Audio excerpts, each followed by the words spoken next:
Alaves, Real Madrid, 17e journée de la Liga. Un Real Madrid qui repart en déplacement après 2 matchs au Bernabéu et sans le moindre succès. Ouais, on avait hâte de retrouver le Bernabéu, finalement 2 défaites consécutives. On s'était quitté sur un très beau match, une très belle note à Bilbao. Espérons que, voilà, en retournant dans le nord de l'Espagne, on va reprendre confiance et surtout reprendre des points parce que je pense que c'est urgent maintenant.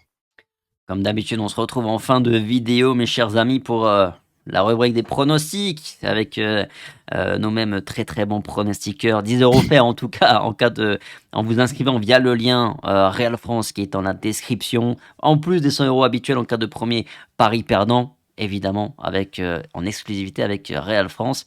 Et on vous invite à suivre nos pronostics pour peut-être faire l'inverse.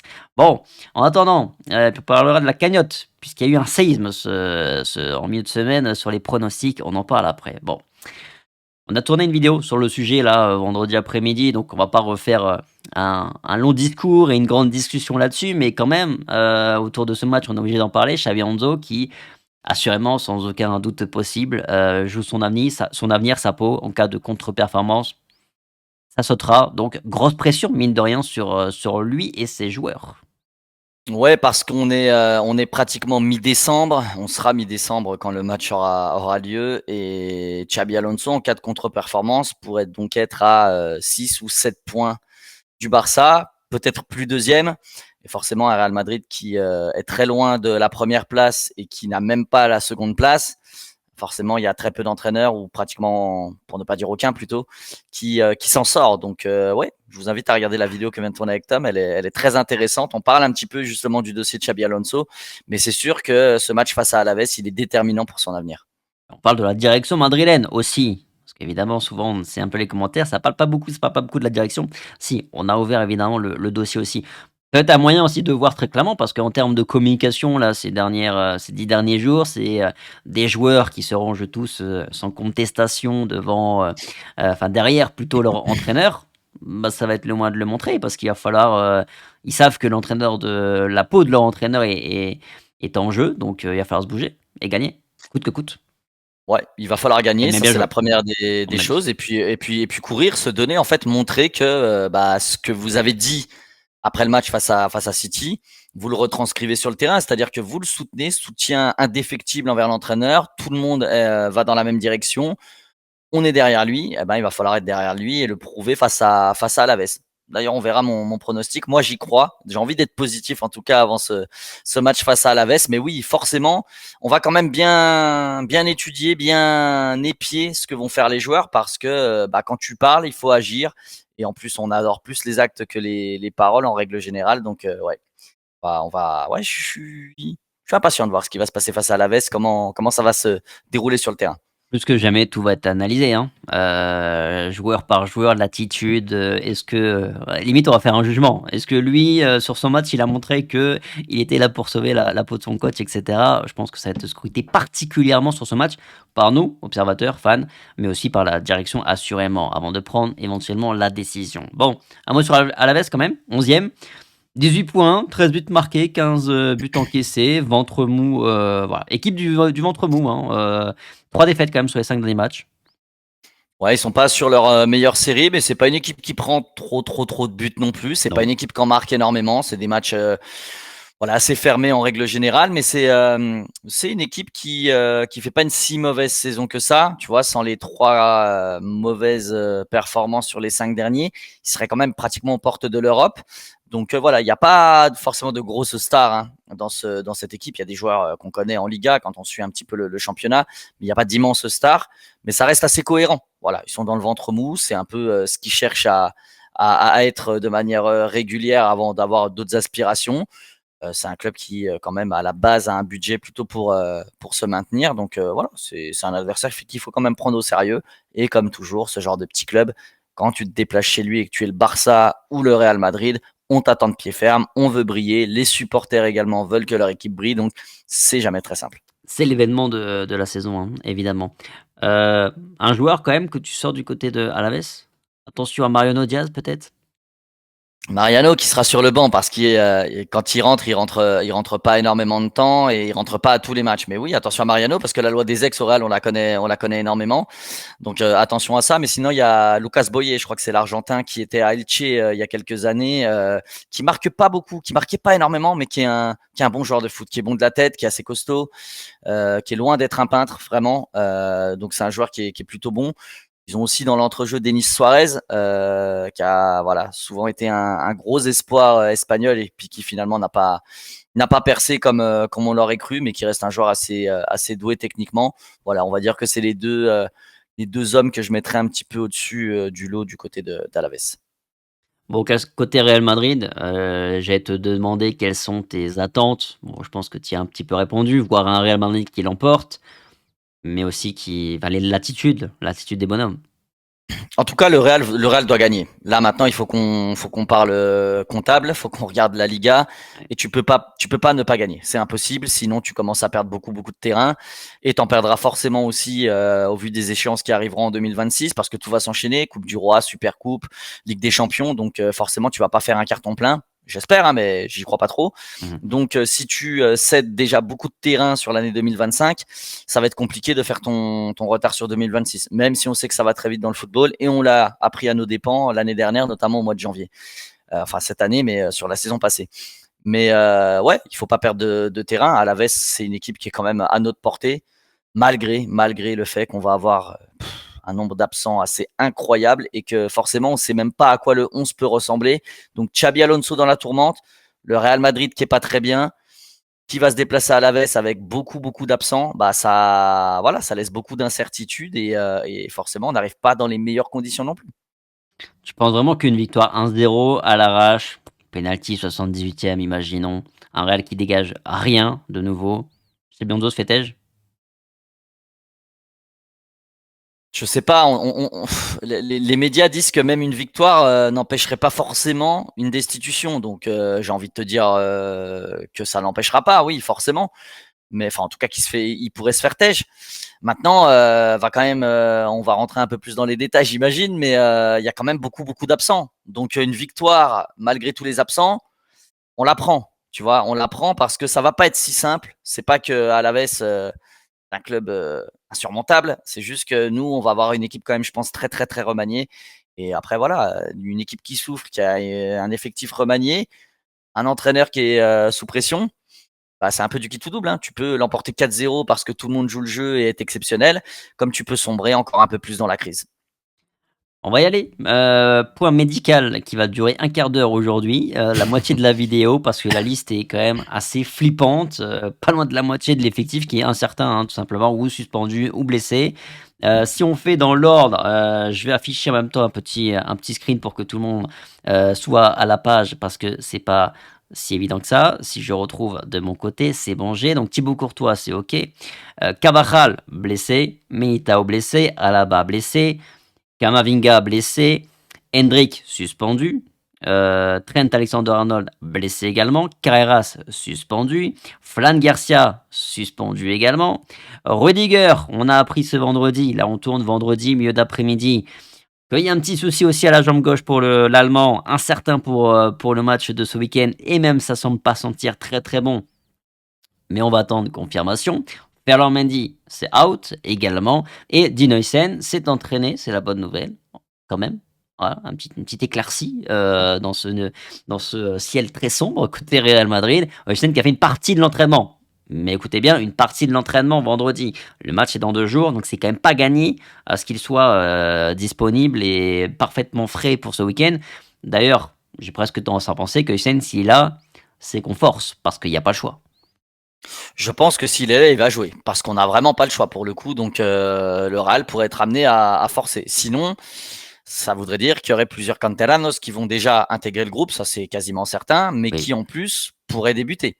On en parlait un peu en off, tu me disais, mais qui va jouer à gauche? C'est vrai que tu as ni Ferland Mendy, ni Carreras, ni Fran Garcia. Et tu peux pas te dire, allez, je déporte Fede Valverde parce que j'ai un latéral droit, parce que tu n'en as pas. Je déporte Asensio à gauche. Tu peux pas le faire parce que tu n'as pas de centraux déjà. Donc, c'est compliqué. Il y aura forcément, en théorie, ou alors il y a un remaniement énorme, parce que tu l'as aussi dit, pas de Kamavinga, donc en latéral gauche non plus. Donc c'est compliqué. Tu es obligé de faire avec un joueur du Castilla dans ton 11 titulaire, quasiment. Ou alors, il y a un gros remaniement, et je pense que ça pourrait tous nous saouler de voir que tu prends même pas un joueur du Castilla alors que tu n'as personne à certains postes. Donc à voir comment Xabi Alonso va gérer tout ça. Mais ouais, ça va pas être une mince affaire que de composer son 11. Vinicius, piston gauche. C'est une option. Tu peux jouer à 3 dans l'axe, mais avec qui les 3 dans l'axe? John Martinez, Tchouaméni Heusen ou Rudiger. Croisons les doigts, et il Tchouaméni y en a deux. Et Asensio.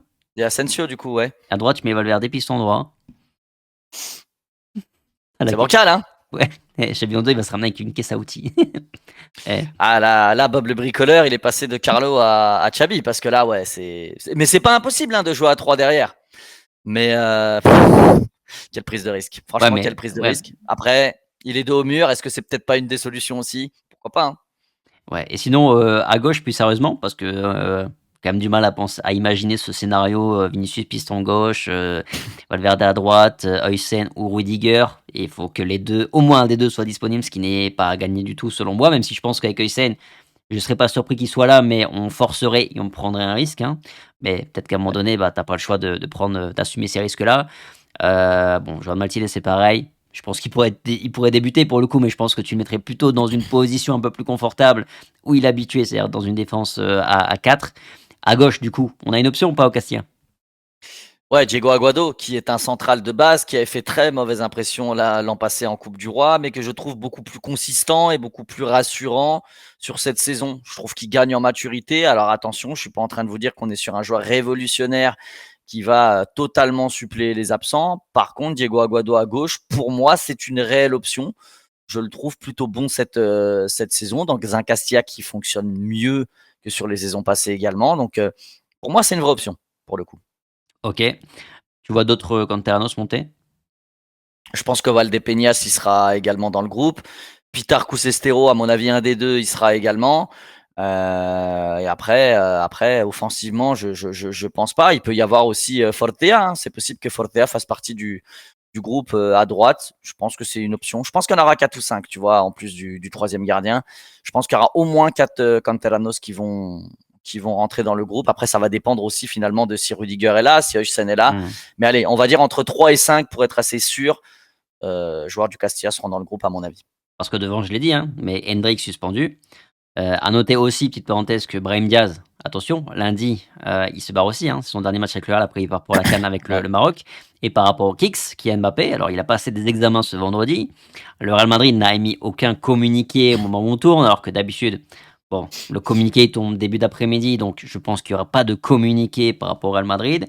Je vois du côté de José Luis Sanchez, de El Changuito, qui est bon sur ce type d'information, qui me dit ça s'annonce plutôt très compliqué pour voir Kylian Mbappé présent dimanche.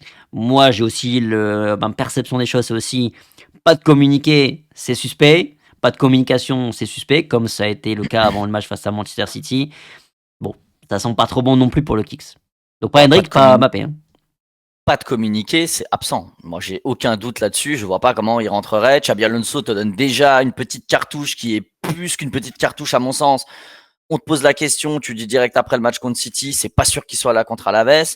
Tu passes finalement des examens seulement 2 jours après, alors que tu aurais pu les passer peut-être avant. Donc tu retentes de passer des examens entre le dernier match et 2 jours avant ton match. Je trouve ça un peu tardif. Encore une fois, je suis pas médecin, je suis pas Dr House, mais bon, ça me semble suspect. Et pas de communication derrière, comme tu le dis.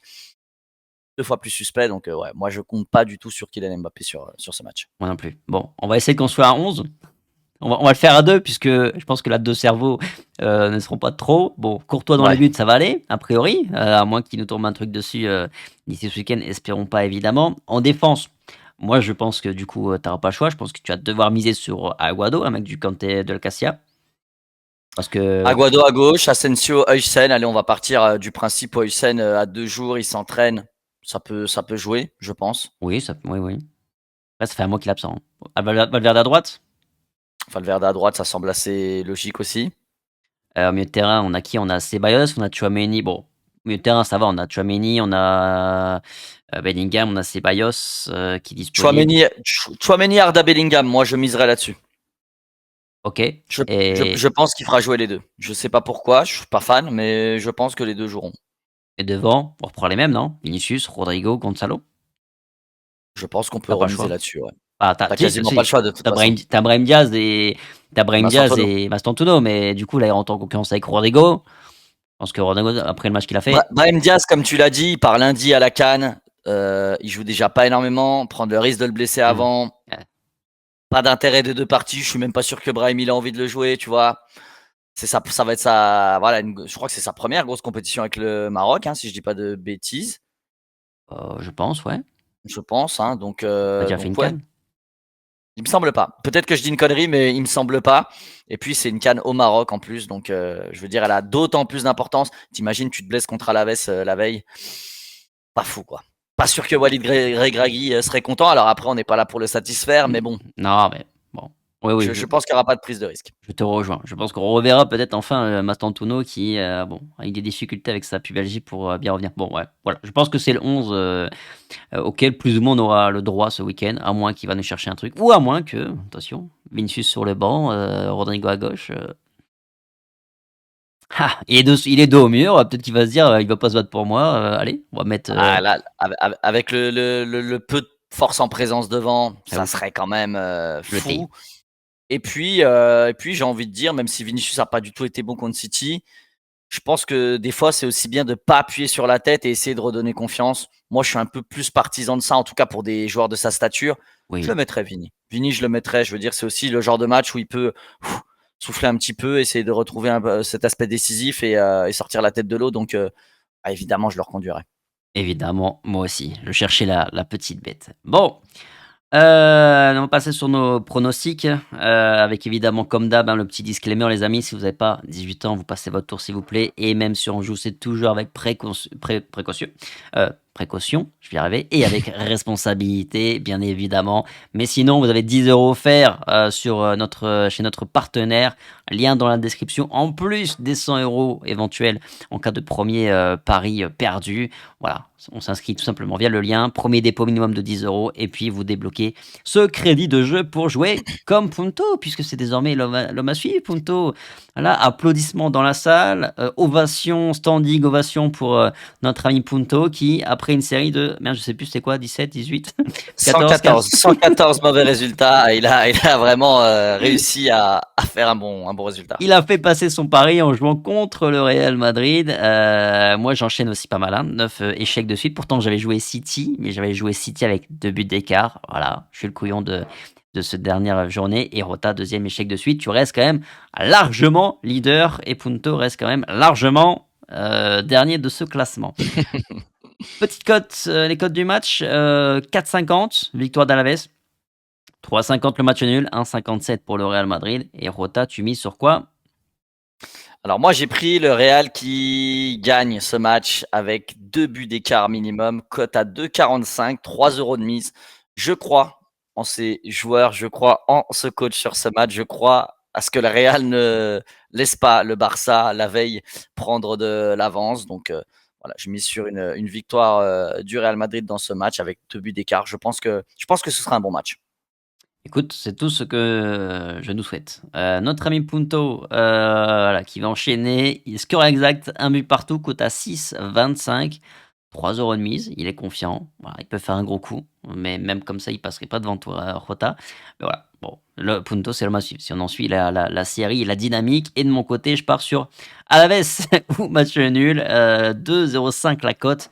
Petit 2 euros de mise. Bon, honnêtement, je pense que le Real va s'imposer. Je vois pas forcément un grand match, mais j'espère. Je vois le Real Madrid s'imposer. Mais bon, vu que dernièrement, il y a rien qui passe, on va jouer contre le Real et on va essayer d'apporter cette petite contribution pour mener le Real vers le succès. Bon, merci Rota.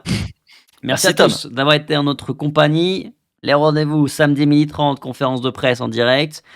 Elle va être intéressante. On sait très bien quel est le sujet qui va être choisi par les journalistes tels des requins. Samedi, dimanche, conférence de presse également. Non, dimanche en live à 12h30, mais c'est plutôt une revue de presse évidemment. Et dimanche, 20h avant match, en mode libre antenne comme on l'a fait pour City. On se retrouvera également à la mi-temps du match. C'est le nouveau rendez-vous Real France. On se retrouvera désormais sur YouTube en direct aussi pendant les mi-temps de match pour parler un petit peu. À mon avis, ce sera le moment très propice pour que Rota nous sorte ses palettes tactiques. Et puis évidemment, comme d'hab, le débrief. Sur ce, passez un bon week-end un petit peu en avance. Prenez soin de vous. Et on se dit à très vite sur la France. Allez, ciao. Ciao.